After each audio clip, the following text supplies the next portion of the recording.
Bom dia, turma. Começando a nossa aula de geometria de hoje, nós vamos falar do volume do cilindro.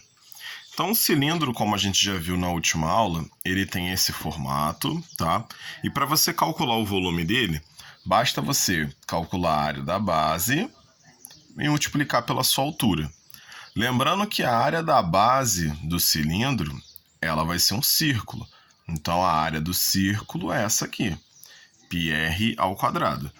Multiplicando pela altura, você vai ter πr ao quadrado vezes h. Aqui eu coloquei 3 exemplos do que pode ser pedido nos exercícios, tá? Então aqui é bom a gente lembrar que nós na fórmula do volume temos 3 variáveis, ou seja, 3 valores desconhecidos, que é o volume, o raio e a altura. Então, com essa fórmula pode ser calculado qualquer uma dessas 3 grandezas. Então, sempre vai estar faltando uma e você vai ter as outras duas. No exemplo 1, ele determina o volume de um cilindro com 5 metros de raio e 7 metros de altura. Então, aqui nós temos o raio, nós temos a altura e está faltando o volume.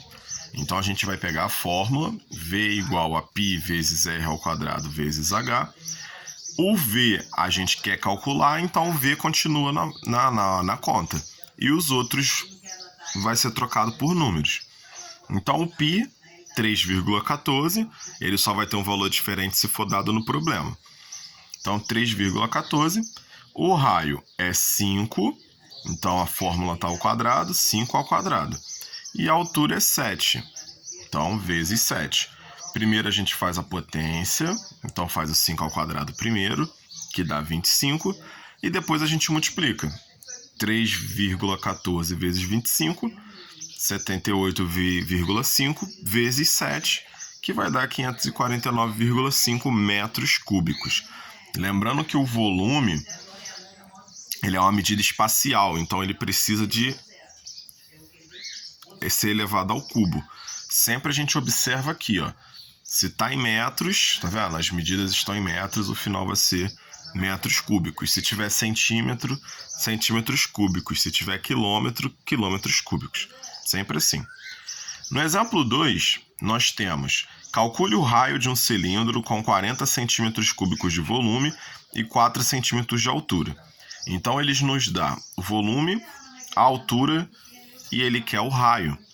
Então, a gente vai armar a fórmula, V igual a π vezes raio ao quadrado vezes altura. O V é 40, então eu vou substituir. O π, 3,14. O raio eu não tenho, então vai se manter o R. E a altura é 4. Então, a altura sendo 4, eu vou substituir, certo? O que eu vou fazer? Vou multiplicar esse por esse, que vai dar 12,56, tá? Vou fazer essa troca, né, de botar isso aqui pro lado de cá e isso pro lado de cá. Então eu vou ter R ao quadrado igual a 40 dividido por 12,56, tá? Lembrando que o 12 vai ficar aí embaixo porque ele está multiplicando o raio. Toda vez que o número está multiplicando o raio, quando ele vai passar na parte de baixo. Aqui a gente vai tirar a raiz quadrada dessa fração, tá? E aqui a gente tem duas opções. Ou a gente divide primeiro e depois tira a raiz quadrada, ou a gente tira a raiz quadrada da fração mesmo, tá? Aqui, como a gente tem número decimal, seria bom a gente dividir primeiro e depois tirar a raiz. Então a resposta vai dar aproximadamente 1,78, tá? E o terceiro exemplo? O terceiro exemplo, ele tá assim: obtém a altura de um cilindro cujo raio mede 2 metros e o volume 50 metros cúbicos. Então, ele nos deu o raio, nos deu o volume e ele quer a altura, tá? Então, o que a gente vai fazer? O volume a gente vai substituir. Então, 50, tá aqui. O π é 3,14, o raio é 2, então fica 2 ao quadrado, e a altura que eu não tenho permanece o h. Vou multiplicar primeiro aqui a potência, então 2 elevado a 2 dá 4. Depois eu vou multiplicar aqui, 3,14 vezes 4 dá 12,56. E eu vou passar esse 12,56 dividindo 50.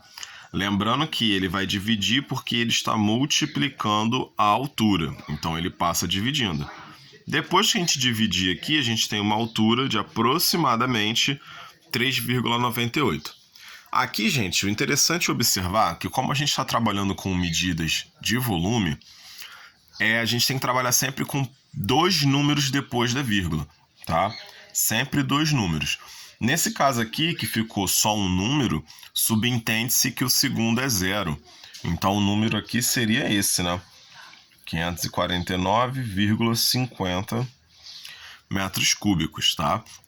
Mas no caso dessas medidas que foram aproximadas, sempre trabalharemos com 2 casas decimais. Então, se por um acaso o número tiver uma terceira casa, você faz a aproximação, lembrando que se o terceiro número for 5 ou maior, você tem que acrescentar 1 no segundo número. Então, um exemplozinho aqui, ó. Se eu tivesse assim, por exemplo, 3,985, como aqui é 5, eu teria que acrescentar 1 aqui. Então, ficaria 3,99, tá? Então, eu tenho que lembrar sempre dessa continha. Então, a nossa aula de geometria se encerra agora.